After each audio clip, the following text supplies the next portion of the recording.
एक हफ्ते as a guest यहाँ पर एक बंदा आया जिसके साथ 2 बच्चे आए थे, एक 10 साल का होगा और एक 8 साल का होगा। अब और यही सिर्फ गेस्ट थे और एक मैं था और ये कपल था। मुझे लगा आज क्या बाइबल के बारे में बात करेंगे, बच्चों को तो बच्चे हैं, आज तो हम ही 2 बच्चे हैं, अब मुझे ही आज मैं, और मुझसे भी पूछते थे तो मुझे तो बाइबल के बारे में कुछ नहीं पता उतना खास, तो मैं रामायण गीता महाभारत जो मुझे याद होता था वो बता देता था और बहुत खुश होते थे, क्योंकि सिमिलैरिटी तो है ही ना बुक्स में, जो उनके प्रोवर्ब्स हैं वही हमारे हैं, सारी किताबों में लिखा तो एक ही जैसा ज्ञान है।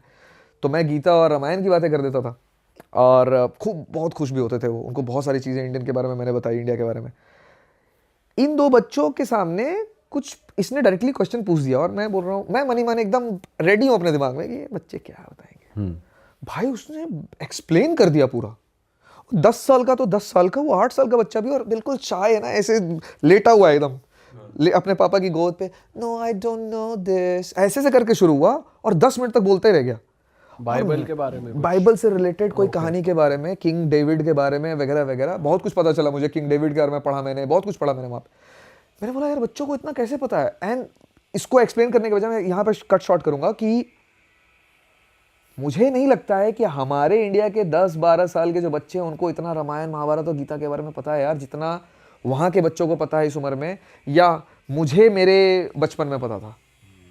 मुझे जितना रामायण महाभारत 10वीं-12वीं तक पता, 10वीं-12 साल की उम्र तक पता था, मुझे नहीं लगता कि आज के बच्चों को पता है, लेकिन वहाँ के बच्चों को पता है यार बाइबल के बारे में, डेविड को नहीं पता है यहाँ के। तो बहुत फ़र्क है यार, मतलब ये इंटीमेसी और ये फिजिकल इंटीमेसी में बहुत ओपननेस है, नो डाउट अबाउट इट, क्योंकि कल्चरली इंड्यूस्ड है कि ये कोई बहुत बड़ी बात नहीं है, ख़राब बात नहीं है, कुछ हो नहीं जाएगा, टच हो जाएगा तो ठीक है, इसीलिए शायद सेफ़ है, ईव टीजिंग नहीं होती है, जो चीज़ मिल जाती है उसके बारे में आप ज़्यादा सोचते नहीं हो ना, तो वो ईजिली मिल जाती है, और इसीलिए अब लोगों को ये समझ में आने लग गया है कि मिल तो जाएगी लेकिन कंट्रोल करो। क्योंकि कंट्रोल करके जहां पहुंचोगे और एक के साथ रहोगे तो वो ज़्यादा बेटर है, जो हमारे पूर्वज कह करके गए हैं वो वेस्ट में भी है।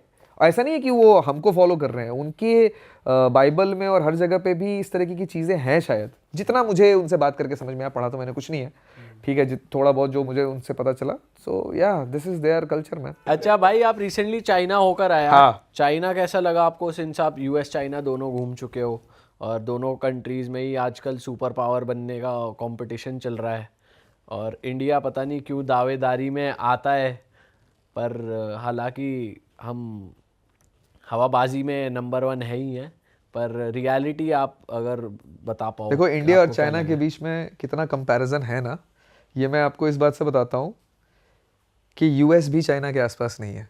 अब आप समझ लो इंडिया कहाँ है, बोलने की ज़रूरत है नहीं है ना। मैं शंघाई में था इस साल, मैं टोरंटो में रहता हूँ, वहाँ का स्काईलाइन बहुत अच्छा है। न्यूयॉर्क और सैन फ्रांसिस्को के बाद मुझे सबसे अच्छा स्काईलाइन टोरंटो का लगता है, और है भी, ठीक है।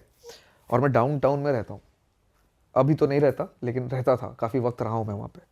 और जब मैं शंघाई का मैंने स्काईलाइन देखा ना, तो मुझे ऐसा लगा कि मैं गाँव में रहता था। सही बता दो भाई, वो ऐसा लगा जैसे साइंस फिक्शन में पहुँच गया। क्या लाइटिंग है, क्या एलईडी लाइटिंग है, एकदम वो बिल्कुल साइबर पंक वाला जो फील था। और सिर्फ शंघाई के बारे में नहीं है, चोंगचिंग चले जाओ, ग्वांजाओ चले जाओ, शेंजन चले जाओ, चंगडू चले जाओ, कहीं चले जाओ, सेम ही लेवल है भाई। और मैं आपको, ये तो हो गया चलो कि मेरे को ऐसा दिखा, और आपने बहुत इंस्टाग्राम पे देखा होगा कि ऑटोमेटिक टैक्सीज हैं, रोबोट्स पानी देने आते हैं होटल में, सब सच है। कुछ और फैक्ट्स बात करते हैं। होमलेसनेस दिखाई नहीं मुझे, बिल्कुल नहीं दिखा। चोरी चमारी दिखी नहीं। मैं हॉस्टल में था, $10 का हॉस्टल था, कितना, 800 रुपये।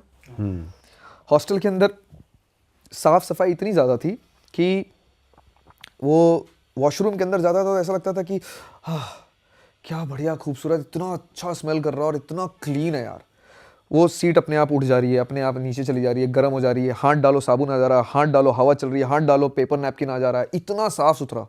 अंदर हॉस्टल का रूम भी साफ सुथरा, आपका जो बेड है वो भी साफ सुथरा। नीचे एक पूरा लॉबी एरिया है जहाँ पर सारे बच्चे जो हैं वो बैठ करके अपना गेम खेल रहे हैं, मैं भी उनके साथ बैठ करके एडिटिंग कर रहा हूँ या गेम खेल रहा हूँ, जो भी कर रहा हूँ। फिर अचानक से सबके मूड बना, चलो आओ खाना खा करके आते हैं। तो मैं उठा कि चलो खाना खा करके आते हैं, मैं अपना लैपटॉप समेटने लगा, बैग में लगा, बोला इसको रहना यहाँ पे, चलो। फ़ोन उठाया और सब निकल गए। मैंने बोला कोई दिक्कत नहीं है, बोला कोई दिक्कत नहीं है, बोला क्यों, बोला कौन लेके जाएगा, क्यों लेके जाएगा। इट्स नॉट अबाउट कि मॉनिटर हो रहा है, कैमराज लगे हुए हैं, भाई लोग ही नहीं लेकर के जाएंगे, क्योंकि लोग ही ऐसे हैं। यूएस में ये पॉसिबल नहीं है भाई, यूएस में ये पॉसिबल नहीं। यूएस के हॉस्टल में तुम छोड़ करके आ जाओ सामान, कोई ना कोई तो उठा ले। आपकी गाड़ी तोड़ दी हाँ थी। हाँ बिल्कुल, इस पे ये भी एक टॉपिक है, इस पे आते हैं अभी। वो भाई चाइना इतना सॉलिड है कि चोरी चमारी है ही नहीं, लोग इतने प्यारे हैं और इतना ऐसे, और इतने फ्रेंडली लोग, ऐसे हाथ पकड़ पकड़ करके फोटो खिंचा रहे थे मेरे साथ, जैसे फॉरेनर्स के साथ हम यहाँ करते हैं जो गलत, वैसे चाइनीज कर रहे थे मेरे साथ, can I have a picture, and English भी हमारी जनरेशन के साथ इतना प्रॉब्लम नहीं है। और एक अच्छी चीज कि चाइना के अंदर महंगाई ना के बराबर है, ठीक है, हर चीज सस्ती है।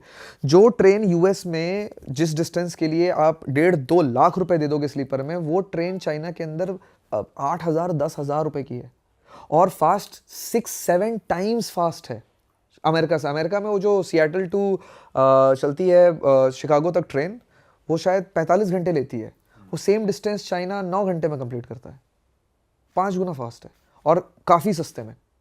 और अभी एक और ट्रेन आ रही है, वो 600 किलोमीटर पर आवर है, वो बीजिंग शंघाई के बीच में शुरू होने वाली है। अभी शंघाई में तो शुरू हो गई, एयरपोर्ट से शंघाई तक, वो बीजिंग शंघाई के बीच में शुरू होने वाली है। वो होने के बाद तो ये डिस्टेंस शायद 6 घंटे का हो जाएगा या 5 घंटे का हो जाएगा, सेम डिस्टेंस है 45 घंटे वाला चाइना। और एक और फैक्ट, 35 करोड़ की जनता है यूएस के अंदर, उसमें से सिर्फ 70% के पास अपना घर है खुद का, जो रेंट नहीं देते हैं। कितने हो गए, 20 करोड़ के आसपास।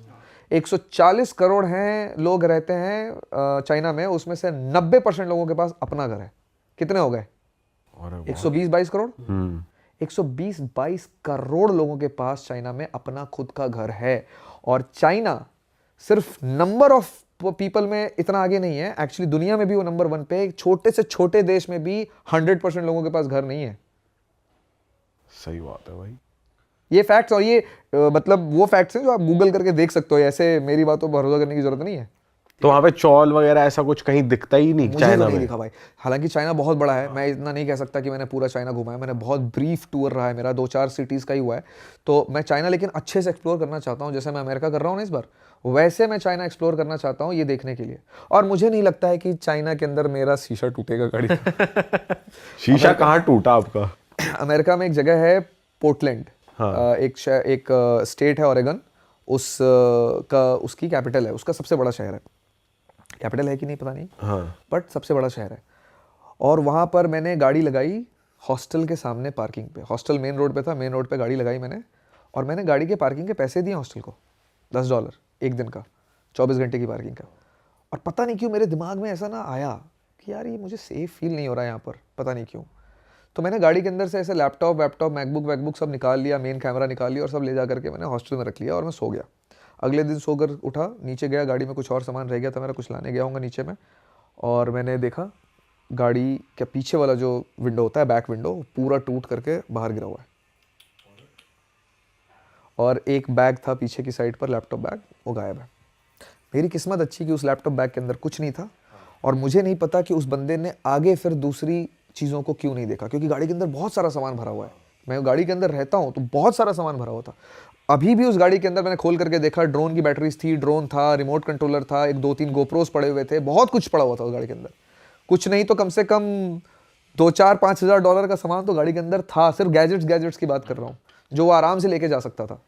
क्या किस्मत थी मेरी कि वो नहीं लेकर के गया, मुझे नहीं पता। लेकिन शीशा तो उसने तोड़ा। हो सकता है शायद कोई आ गया हो सकता है वो ड्रंक हो सकता है जो उसके हाथ में आया, उसके बाद उसको लगा कि अरे फुटेज वगैरह चेक करी थी आपने सीसीटीवी पे कि क्या हुआ? सीसीटीवी वहाँ था नहीं। और आपने पुलिस कंप्लेन? क्या फ़ायदा था, सीसीटीवी है नहीं, क्या पता चलेगा। और ये मैंने पता किया कि it's a very common thing, हर दूसरे तीसरे दिन कहीं ना कहीं किसी न किसी का गाड़ी टूट ही रहा है। वहाँ पे पुलिस भी तो लाचार है, कुछ करनी पाती सिटीजन्स के अगेंस्ट। भाई चोरी लीगल कर दी उन्होंने कुछ अमाउंट तक की, तो और क्या ही हेल्पलेस होंगे। पता नहीं, चोरी लीगल करनी पड़ रही है भाई। It's a failed system.